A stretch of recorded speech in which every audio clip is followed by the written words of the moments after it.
Je me tourne vers Clément Le Saffre. Aujourd'hui, vous nous parlez, Clément, de Google qui lâche du lest sur les données personnelles. Bah oui, c'est tout à fait possible. Finalement, Google a une conscience, faut croire. Il en a peut-être un peu marre maintenant de se faire pointer du doigt en permanence pour sa gestion, faut le dire, très opaque des données personnelles des utilisateurs.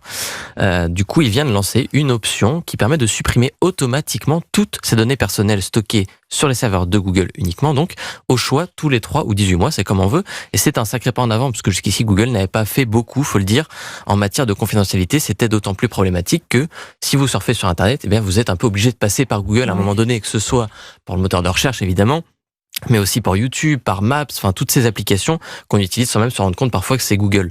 Et du coup, à chaque fois qu'on y passe, on y laisse tout un tas de données personnelles en permanence et on ne le sait pas forcément. Alors cette option, elle est en train d'être déployée très progressivement. Elle arrivera en France dans quelques jours, quelques semaines.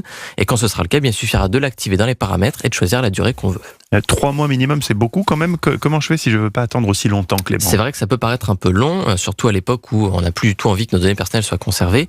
Donc, il est tout à fait possible de les gérer soi-même dès à présent. Simplement, c'est tout ou rien. Soit vous autorisez Google à suivre l'historique de vos positions ainsi que votre activité sur le web, soit vous lui interdisez totalement de collecter vos données. Il y a c'est noir ou blanc.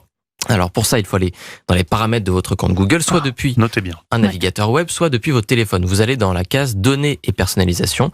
Et là, en fait, c'est très simple. Vous avez le choix d'activer ou de suspendre la collecte de différentes données. Vous avez juste à choisir l'option.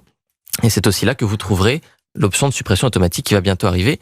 Alors gardez quand même à l'esprit que ces données peuvent avoir leur utilité. On leur associe beaucoup de choses très négatives, mais en fait Google s'en sert par exemple pour faire des recommandations basées sur votre historique de recherche, notamment sur vos transports. Par exemple, si vous avez fait plusieurs fois le même aller-retour, il va vous proposer plus vite la meilleure solution pour vous y rendre.